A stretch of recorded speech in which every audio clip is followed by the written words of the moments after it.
नमस्कार दोस्तों, इजी नौकरी यूट्यूब चैनल पर आप सभी दोस्तों का हार्दिक स्वागत है। दोस्तों आज है 14 सितंबर और आज हम मना रहे हैं हिंदी दिवस। 14 सितंबर जिसे हिंदी दिवस के रूप में मनाया जाता है। तो आज हिंदी दिवस से रिलेटेड हम हिंदी से जुड़े हुए मुख्य वन लाइनर क्वेश्चन इस वीडियो के अंतर्गत देखेंगे। सभी से अनुरोध करूंगा चैनल को सब्सक्राइब कर लें, लाइक कर लें, शेयर कर लें और बेल आइकन क्लिक कर लें जिससे आप हमारे नोटिफिकेशन प्राप्त कर सकें।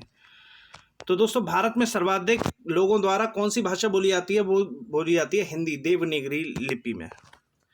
संविधान के किस अनुच्छेद के अनुसार हिंदी भारत की राजभाषा बनी? ये अनुच्छेद है अनुच्छेद 343 सेक्शन 1। हिंदी दिवस किस तिथि को मनाया जाता है? तो हिंदी दिवस दोस्तों 14 सितंबर को मनाया जाता है। मैथिली किस राज्य की भाषा है? तो ये बिहार भाषा की भाषा है।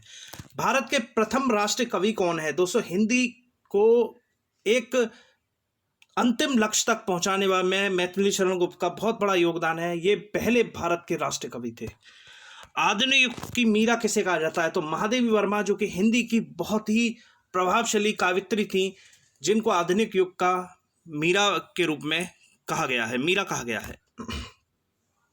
हिंदी विषय पर प्रथम ज्ञानपीठ पुरस्कार पाने वाले जो कवि थे वो कौन थे? वो थे सुमित्रा नंदन पंत। कलम का सिपाही किसे कहा जाता है? तो दोस्तों हिंदी के महान कवि मुंशी प्रेमचंद जी को कलम का सिपाही के रूप में जाना जाता है।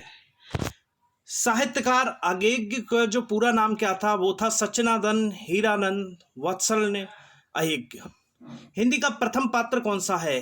तो वो है उद्दंड मार्तंड। बहुत पूछा जाता है एग्जाम्स में। भारत में संस्कृत माँ है, हिंदी बहुरानी है, अंग्रेजी नौकरानी है। किस महापुरुष के अनमोल वचन थे? वो थे कामिल बुल्के, डॉक्टर कामिल बुल्के। भारत का शेक्सपियर किसे कहा जाता है? तो महाकवि कालिदास को भारत का शेक्सपियर कहा जाता है। मध्य प्रदेश के किस जिले को देश का प्रथम हिंदी साक्षर जिला घोषित किया गया है? वो किया गया मध्य प्रदेश का नरसिंहपुर जिला। रामधारी सिंह दिनकर को किस रचना के लिए ज्ञानपीठ पुरस्कार मिला? तो हिंदी की उर्वशी नामक रचना थी रामधारी सिंह दिनकर जी की, जिनके लिए इन्हें ज्ञानपीठ पुरस्कार मिला। देश का पहला राष्ट्रीय हिंदी संग्रहालय कहां पर स्थित है? ये आगरा में स्थित है। विश्व में सर्वाधिक भाषाएं किस देश में बोली जाती हैं? तो वो दोस्तों भारत में 22 भाषाएं बोली जाती हैं। संविधान की 8वीं अनुसूची के अनुसार कितनी भाषाओं को राजभाषा के रूप में संवैधानिक मान्यता दी गई है? वो दी गई है 22 भाषाओं को। हिंदी की वर्णमाला में कितने स्वर और कितने व्यंजन होते हैं? समस्वर भी कहते हैं इन्हें। तो दोस्तों 11 स्वर, 13 समस्वर या व्यंजन के रूप में इन्हें जाना जाता है। हिंदी में आंशु लिपि के जन्मदाता कौन है? ये हैं राधेलाल द्विवेदी। महादेवी वर्मा की किस रचना को ज्ञानपीठ पुरस्कार मिला? तो हिंदी की महत्वपूर्ण रचना थी महादेवी वर्मा की यामा, जिसे ज्ञानपीठ पुरस्कार मिला। आधुनिक युग के चरण कौन है? तो ये है रामधारी सिंह दिनकर। देवताओं की लिपि किसे कहा जाता है? तो दोस्तों ये देवनागरी लिपि को कहा जाता है।